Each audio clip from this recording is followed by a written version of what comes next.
BSF के 50 kilometre के radius को लेके पंजाब की राजनीति पूरी तरह गर्मा गई है। एक तरफ कांग्रेस हमलावर हो रही है तो दूसरी तरफ श्रोमणी अकाली दल के नेताओं को हिरासत में ले लिया गया, धरना प्रदर्शन किया गया। फिलहाल इस समय हमारे साथ भारतीय जनता पार्टी पंजाब के अध्यक्ष अश्विनी शर्मा है। शर्मा जी, बीएसएफ ने जो 50 किलोमीटर का रेडियस का दायरा क्या बढ़ाया कि पंजाब का सियासी पारा बढ़ा दिया? ऐसा है कि पंजाब का दुर्भाग्य है कि पंजाब के राजनीतिक दल हर विषय को राजनीतिक आईने से देखते हैं। पंजाब को राजनीतिक दलों को एक बात समझ आनी चाहिए कि हर एक चीज में राजनीति करना ना ही पंजाब के हित में है, ना ही देश के हित में है।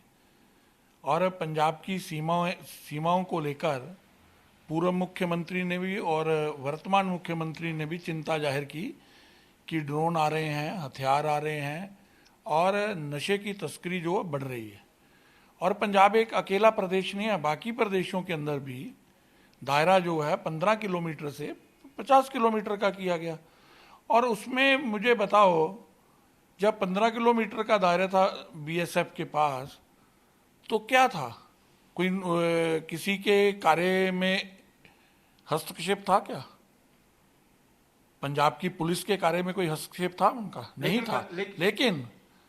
लेकिन अगर हम पंजाब को नशा मुक्त करना चाहते हैं, पंजाब की सीमाओं को सुरक्षित रखना चाहते हैं, तो केंद्र ने अगर उस दृष्टि से कोई निर्णय लिया है तो मुझे लगता है कि राजनीति करना बंद करनी चाहिए। लेकिन कहा जा रहा है कि इलेक्शन के बाद भी ये निर्णय लिया जा सकता था। इलेक्शन के ऐन पहले ही बीजेपी ने क्यों निर्णय लिया?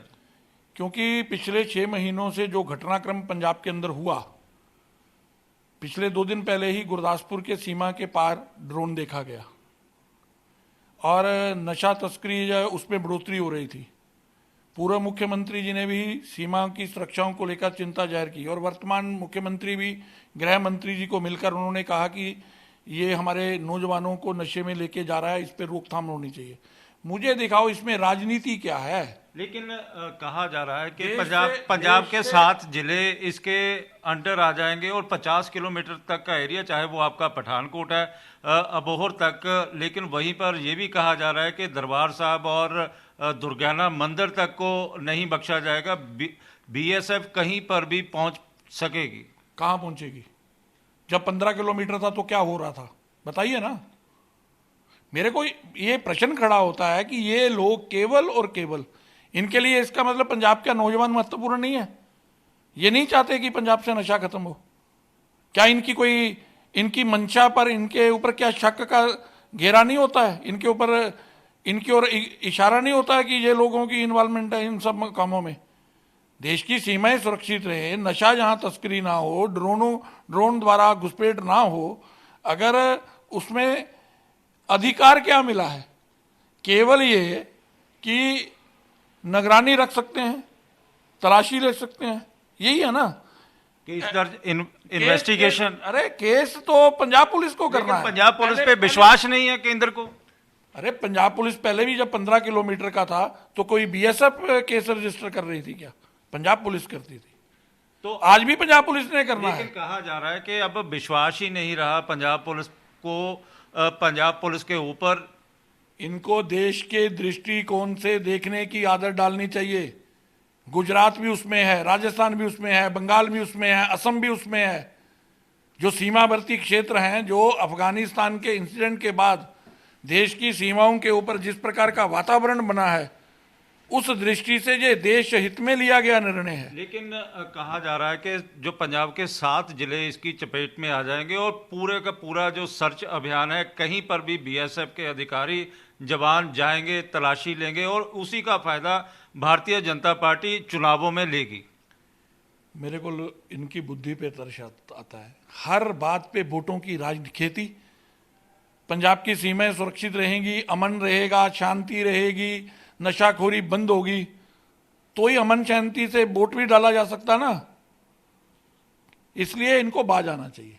तो इसी तरह कहा जा रहा है कि जो पंजाब के गृह मंत्री हैं, उन्होंने कहा कि अब केंद्र सरकार को हमारे पे यकीन नहीं रहा है। ऐसा है कि राजनीतिक बयानबाजी करना अलग विषय है।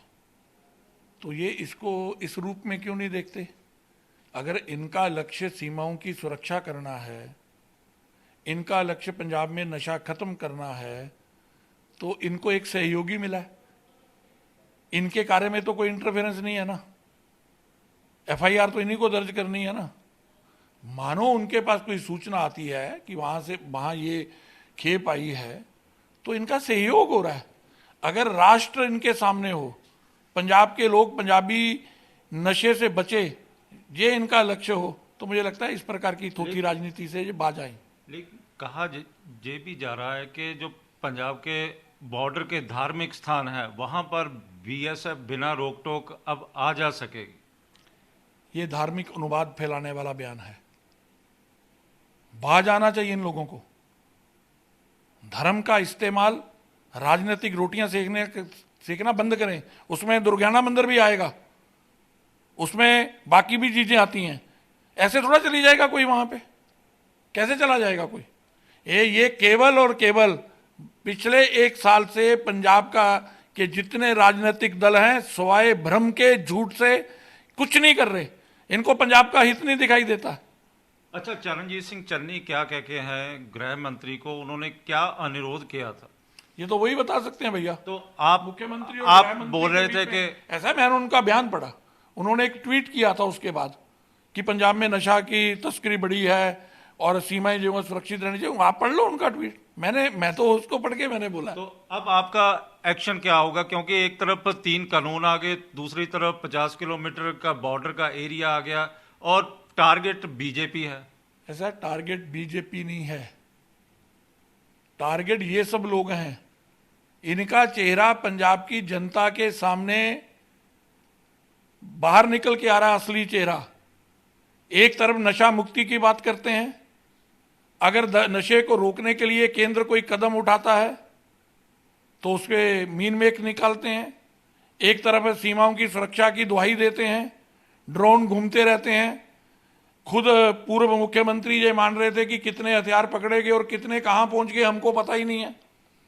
अरे वो, अगर आपका सहयोग मिलेगा, आपकी ताकत बढ़ेगी, अधिकार सारे आपके पास रहेंगे, तो इसमें क्या एतराज है मुझे बताओ। और पंजाब केवल एक प्रदेश नहीं है कि पंजाब में ये लागू है। पंजाब में पहले भी 15 किलोमीटर में था, 15 से उसको 50 किया है। क्या हुआ उससे? जब 15 किलोमीटर था, जब 15 अमृतसर से रैया तक आ गया। अरे मैं कहता हूं जब 15 किलोमीटर था उस समय क्या नुकसान हुआ? प्रश्न ये खड़ा होता है कि अगर 15 किलोमीटर का अधिकार क्षेत्र उस समय भी बीएसएफ के पास था, उससे क्या फर्क पड़ा? कौन से अधिकारों का हनन हो गया? अब इससे फर्क पड़ेगा कोई, मैं जो कह रहा हूं, अधिकारों का जो इनके अधिकार है इनके पास रहने पर है। मैंने जो फर्क पड़ना है, क्या इनके अधिकारों पे कोई फर्क पड़ा था? ना तब पड़ा, ना अब पड़ेगा। लेकिन ये कहा जा रहा है कि पंजाब के ऊपर जो फेडरलिज्म है उस पर एक बड़ी चोट लगा दी गई है। पंजाब हिंदुस्तान का हिस्सा है ना। पंजाब की मिट्टी में हिंदुस्तान की खुशबू है ना।